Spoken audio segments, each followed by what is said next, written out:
ನಮಸ್ಕಾರ ವೀಕ್ಷಕರೇ, ಮತ್ತೊಮ್ಮೆ ಖುಷೀಸ್ ಹೆಲ್ದಿ ಕಿಚನ್ಗೆ ಸ್ವಾಗತ. ಇವತ್ತಿನ ಎಪಿಸೋಡ್ನಲ್ಲಿ ನಿಮ್ಮೆಲ್ಲರಿಗೂ ಇಷ್ಟವಾದಂಥ ಕುಂಬಳಕಾಯಿ ಸಾಂಬಾರ್ ಹೇಗೆ ಮಾಡೋದು ಅಂತ ತೋರಿಸ್ಕೊಡ್ತೀನಿ. ನೀವೆಲ್ಲರೂ ಹೋಟ್ಲಲ್ಲಿ ಇಡ್ಲಿ ಸಾಂಬಾರ್ ಡಿಪ್ ಮಾಡ್ಕೊಂಡು ತಿಂದಿರ್ತೀರಲ್ವಾ, ಎಷ್ಟು ಟೇಸ್ಟಿ ಆಗಿರುತ್ತಲ್ವಾ. ಸೊ ಅದೇ ಟೇಸ್ಟ್ ಕೊಡುವಂಥ ಕುಂಬಳಕಾಯಿ ಸಾಂಬಾರ್ ಹೇಗೆ ಮಾಡೋದಂತ ನೋಡೋಣ. ಇದು ಇಡ್ಲಿ ಸಾಂಬಾರ್ಗಂತೂ ಸೂಪರ್ ಆಗಿರುತ್ತೆ. ಬನ್ನಿ ಅದು ಹೇಗೆ ಮಾಡೋದಂತ ನೋಡೋಣ. ಅದಕ್ಕಿಂತ ಮುಂಚೆ ಇನ್ನೂ ಯಾರೆಲ್ಲ ನಮ್ಮ ಚಾನಲ್ನ ಸಬ್ಸ್ಕ್ರೈಬ್ ಮಾಡ್ಕೊಂಡಿಲ್ಲ, ಈ ಕೂಡಲೇ ಸಬ್ಸ್ಕ್ರೈಬ್ ಮಾಡ್ಕೊಳ್ಳಿ. ಬನ್ನಿ ವೀಕ್ಷಕರೇ, ಈಗ ಕುಂಬಳಕಾಯಿ ಸಾಂಬಾರ್ ಹೇಗೆ ಮಾಡೋದಂತ ನೋಡೋಣ. ಮೊದಲಿಗೆ ವೀಕ್ಷಕರೇ, ಕುಕ್ಕರ್ಗೆ ನಾನು ಸಾಂಬಾರಿಗೆ ಎಷ್ಟು ಬೇಕಷ್ಟು ನೀರನ್ನು ಹಾಕೊಳ್ತಾ ಇದ್ದೀನಿ. ಈ ಸಾಂಬಾರನ್ನು ಇಬ್ಬರಿಗೆ ಆಗೋಷ್ಟು ಮಾಡ್ತಿರೋದ್ರಿಂದ ಅದಕ್ಕೆ ಬೇಕಾದಷ್ಟು ನೀರು ಹಾಕೊಂಡಿದ್ದೀನಿ. ಇದಕ್ಕೆ ನೀವು ತೊಗರಿ ಬೇಳೆಯನ್ನು ತೊಳ್ಕೊಂಡು ಒಂದು 4 ಸ್ಪೂನ್ ಹಾಕೋಬೇಕಾಗತ್ತೆ. ಇದು ಇಬ್ಬರಿಗೆ, ನಿಮಗೆ ಎಷ್ಟು ಬೇಕಷ್ಟನ್ನು ಅದಕ್ಕೆ ತಕ್ಕಂತೆ ಹಾಕೋಬೋದು. ಹಾಗೆ ಇದಕ್ಕೆ ಒಂದು 1/4 ಚಮಚ ಅರಿಶಿನ ಹಾಕೊಳ್ಳಿ. ಒಂದು ಬಾಯ್ಲ್ ಬರೋ ತನಕ ಇದನ್ನು ನಾವು ಬಿಸಿ ಮಾಡ್ಕೊಳ್ಳೋಣ. ಈಗ ವೀಕ್ಷಕರೇ, ಒಂದು ಕುದಿ ಬಂದಿದೆ. ಇದಕ್ಕೆ ನಾವೀಗ ಸಣ್ಣಗೆ ಕತ್ತರಿಸಿಕೊಂಡಿರುವಂತಹ ಬೂದು ಕುಂಬಳಕಾಯಿಯನ್ನು ಸೇರಿಸ್ಕೊಳ್ಳೋಣ. ಒಂದು 1/4 kg ಆಗುವಷ್ಟು ಬೂದು ಕುಂಬಳಕಾಯಿನ ಸೇರಿಸ್ತಾ ಇದ್ದೀನಿ. ಈ ಸಾಂಬಾರನ್ನು ಇಬ್ಬರಿಗೆ ಮಾಡ್ತಿರೋದ್ರಿಂದ ಅಷ್ಟು ಸಾಕಾಗುತ್ತೆ. ಇದರ ಅನುಸಾರ ನಿಮಗೆ ಎಷ್ಟು ಬೇಕು ಅಷ್ಟನ್ನು ಸೇರಿಸ್ಕೋಬೋದು.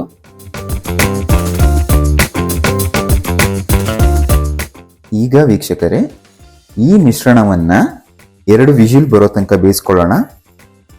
ಅಲ್ಲಿವರೆಗೂ ಸಾಂಬಾರಿಗೆ ಮಸಾಲ ಪದಾರ್ಥಗಳು ಏನು ಬೇಕು ರೆಡಿ ಮಾಡ್ಕೊಳ್ಳೋಣ. ಬನ್ನಿ. ಮಸಾಲೆ ರುಬ್ಕೊಳ್ಳೋದಕ್ಕೆ ನಾನೀಗ ಪ್ಯಾನ್ ತಗೊಂಡಿದ್ದೀನಿ. ಇದಕ್ಕೆ ನಾವು ಒಂದು 4 ಸ್ಪೂನು ಕಡಲೆಬೇಳೆನ ಹಾಕೋಬೇಕಾಗತ್ತೆ. ಒಂದು 2 ಸ್ಪೂನು ಧನಿಯಾ ಕಾಳನ್ನು ಹಾಕೊಳ್ಳಿ. ನಾನೊಂದು 3 ಬ್ಯಾಡಗಿ ಮೆಣಸಿನಕಾಯಿ ಹಾಗೂ ಒಣಮೆಣಸಿನಕಾಯಿ 3 ಸೇರಿಸ್ಕೊಳ್ತಾ ಇದ್ದೀನಿ. ಇದನ್ನ ಒಂದು ಹದವಾಗಿ ಘಮ ಬರೋ ತನಕ ಹುರ್ಕೊಳ್ಳೋಣ.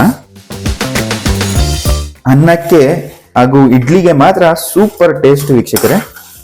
ಒಂದ್ಸಲ ಟ್ರೈ ಮಾಡಿ, ಹೇಗೆ ಬಂತು ಅಂತ ಕಮೆಂಟ್ ಮಾಡಿ ತಿಳಿಸಿ. ಹೆಚ್ಚಾಗಿ ಕುಂಬಳಕಾಯಿ ಸಾಂಬಾರ್ನೆಲ್ಲ ಉಡುಪಿ ಹಾಗೂ ಮಂಗಳೂರು ಸೈಡ್ ಮಾಡ್ತಾರೆ. ಸೊ ನೀವು ಕೂಡ ಟ್ರೈ ಮಾಡಿದ್ರೆ ಮಂಗಳೂರು ಉಡುಪಿ ಸ್ಟೈಲ್ ಸಾಂಬಾರ್ ಕೂಡ ತಿಂದಂಗೆ ಆಗುತ್ತೆ ಅಲ್ವಾ. ಮಿಸ್ ಮಾಡದೆ ಟ್ರೈ ಮಾಡಿ ಸಾಂಬಾರ್ನ. ಸಿಮ್ನಲ್ಲಿ ಅಥವಾ ಮೀಡಿಯಂ ಫ್ಲೇಮ್ನಲ್ಲಿ ಇಟ್ಕೊಂಡ್ರೆ ಸಾಕು, ಜಾಸ್ತಿ ಉರಿ ಇಟ್ಕೋಬೇಡಿ. ಈಗ ವೀಕ್ಷಕರೇ, ಒಳ್ಳೆ ಘಮ ಬರ್ತಾ ಇದೆ, ಹುರಿದಿದ್ದಾಗಿದೆ. ಇದು ಆರಿದ ನಂತರ ಮಿಕ್ಸಿಯಲ್ಲಿ ಹಾಕಿ ಗ್ರೈಂಡ್ ಮಾಡ್ಕೊಳ್ಳೋಣ. ಓಕೆ ವೀಕ್ಷಕರೇ, ಈಗ ಮಿಶ್ರಣ ಆರಿದೆ. ಇದನ್ನ ಮಿಕ್ಸಿಯೊಳಗೆ ಹಾಕೊಂಡು ರುಬ್ಕೊಳ್ಳೋಣ.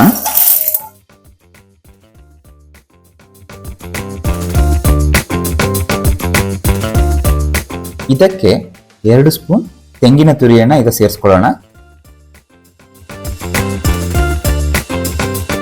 ರುಬ್ಬೋದಿಕ್ಕೆ ಸ್ವಲ್ಪ ನೀರನ್ನು ಬೆರೆಸ್ಕೊಂಡು ರುಬ್ಕೊಳ್ಳೋಣ. ವೀಕ್ಷಕರೇ, ಈ ಹದದಲ್ಲಿ ರುಬ್ಕೋಬೇಕಾಗತ್ತೆ. ಬನ್ನಿ ಈಗ ಸಾಂಬಾರನ್ನ ಮಾಡೋದನ್ನು ಮುಂದುವರಿಸೋಣ. ವೀಕ್ಷಕರೇ, ವಿಜಿಲ್ ಇಳಿದಿದೆ. ಬೇಳೆ ಬೂದುಗುಂಬಳಕಾಯಿ ಎಲ್ಲ ಚೆನ್ನಾಗಿ ಬೆಂದಿದೆ. ಇದನ್ನ ಈಗ ಮತ್ತೆ ಬೇಯಿಸ್ಕೊಳಕ್ಕೆ ಸ್ಟಾರ್ಟ್ ಮಾಡೋಣ.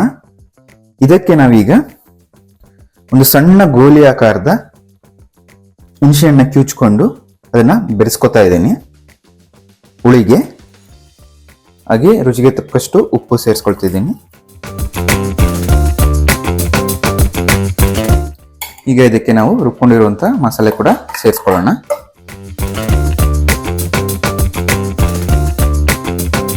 ಚೆನ್ನಾಗಿ ಬೆರೆಸ್ಕೊಳ್ಳೋಣ. ಬೆರೆಸ್ಕೊಂಡು ಈ ಸಾಂಬಾರನ್ನ 10 ನಿಮಿಷ ಕುದಿಯೋಕೆ ಬಿಡೋಣ.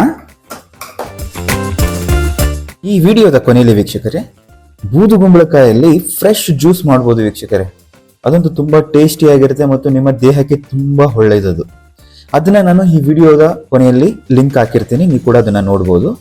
ಜೊತೆಗೆ ಬಿಸಿ ಬಿಸಿ ಇಡ್ಲಿ ಕೂಡ ಹೇಗೆ ಮಾಡೋದು ಅಂತ ಕೂಡ ನಾವು ಮಾಡಿದೀವಿ.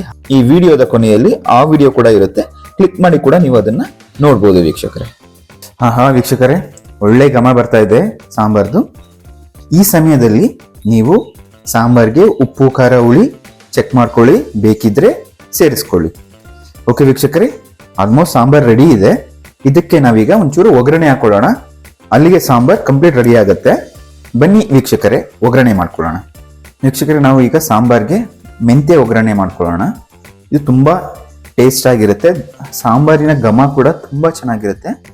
ಮೊದಲಿಗೆ ಒಗ್ಗರಣೆ ಮಾಡ್ಕೊಳ್ಳೋದಿಕ್ಕೆ ಒಂದು 1/4 ಸ್ಪೂನ್ ಎಣ್ಣೆ ಹಾಕೊಳ್ಳಿ. ಇದಕ್ಕೆ ಸ್ವಲ್ಪ ಸಾಸಿವೆ, ಒಂದು 1/4 ಚಮಚ ಮೆಂತ್ಯಕಾಳು,